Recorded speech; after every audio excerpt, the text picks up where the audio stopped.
The question is, it's a member seeking a call. Jacinda Ardern. Why, thank you. Mr. Speaker, it's my pleasure to give a contribution on the Heritage New Zealand Pouhere Taonga bill, and I was grateful to be able to follow my colleague Eugenie Sage, because I unfortunately was not able to sit on the select committee that considered this bill, and I thought her contribution was really helpful in terms of breaking down some of those key issues. I want to traverse a few more that are of concern on behalf of the Labour Party, some of which relate to the structure, the new governance structure for what was previously the Historic Places Trust. But firstly, just to cover off again the main purpose that Minister Finlayson has brought forward for this bill, which I would add has taken quite some considerable time, has caused a bit of uncertainty for those who work in the sector, many of which who are volunteers, as has been referred to, and now are facing a very different governance structure for their overarching body. But the main purpose of the bill has been to promote the identification, protection, preservation and conservation of the historical and cultural heritage of New Zealand. And as part of that, much in the same way as the Minister has restructured the Arts Council, he's done the same thing again with this new body. They've changed the name of the New Zealand Historic Places Trust to Heritage New Zealand Pouhere Taonga, and they've reformed the government structure for that body. So currently the Trust has a board, the Māori Heritage Council, and then branch committees made up of fee-paying members, many of which who are the life and heart, of course, of the wider current Historic Places Trust in New Zealand. But the bill disestablishes the branch committee. It also removes 3 positions for elected board members and creates 2 new positions for board members appointed by the Minister. So as I say, much like what we're seeing with the Arts Council restructure.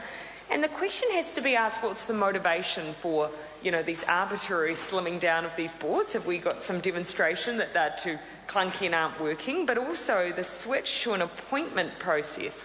Now, the bill was in part around clarifying the role of what was the Historic Places Trust and now New Zealand Pouhere Taonga as a Crown entity.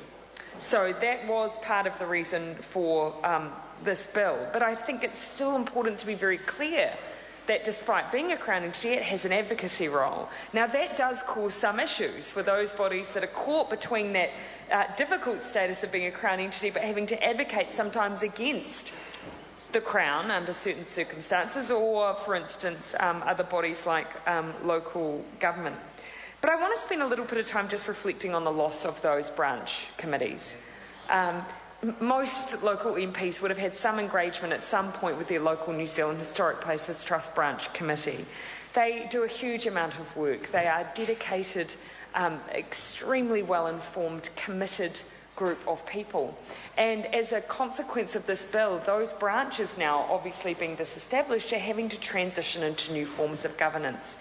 Now, in her wisdom, and I want to pay homage here to Anna Crichton from Christchurch, who has established the Historic Places Aotearoa as an overarching body to give an anchor to those branches as they transition into their new roles, their new status, and to give them the kind of support that previously was offered by the New Zealand Historic Places Trust, and to give advocacy advice and a bit of a pseudo-leadership role to those local branches.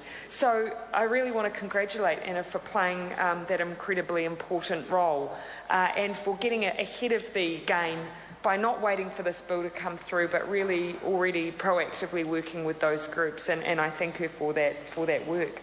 But I do want to come now, Mr. Speaker, to what I was talking about earlier around that balance between advocacy and so on, because the new board will also not only have 2 appointed individuals by the Minister, there will also be the ability to appoint the Special Advisor So the responsible minister can appoint the chief executive of the Ministry of Arts, Culture and Heritage as a special advisor to the governing board of Heritage New Zealand. Now, look, there might be occasions when that could be a really important and useful function, but equally I do think we need to be cautious about the level of pseudo-independence that this board is able to exercise. And I come then to the clause 12.1a, where there was a recommendation from the committee, but not all of the committee, to make clear the nature and extent of the Crown entity's advocacy role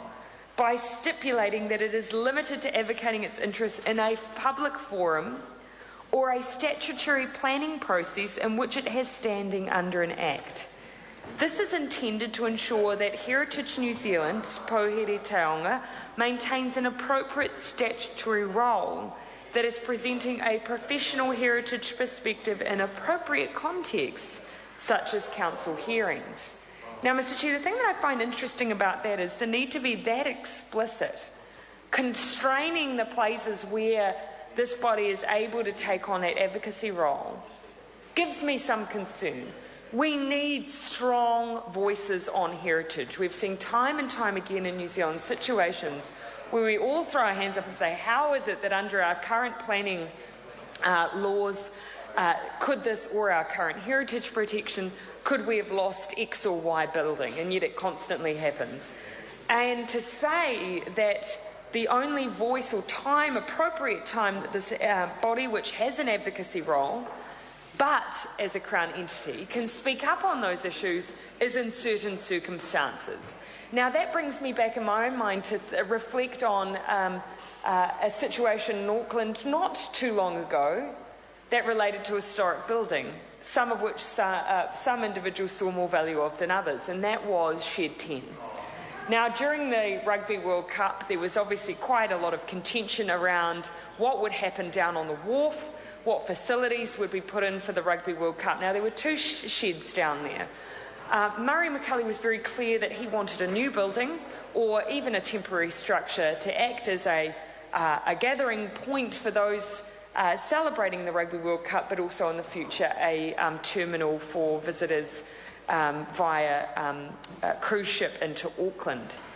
Of course, there were some on the other hand, though, Mr. Speaker, and I was one of them, who felt very strongly that the loss of Shed 10 would be a loss from a heritage perspective for the whole country, but particularly Auckland, and that there was an ability and indeed an opportunity to upgrade that building, preserve it, and use it as a future facility for the city.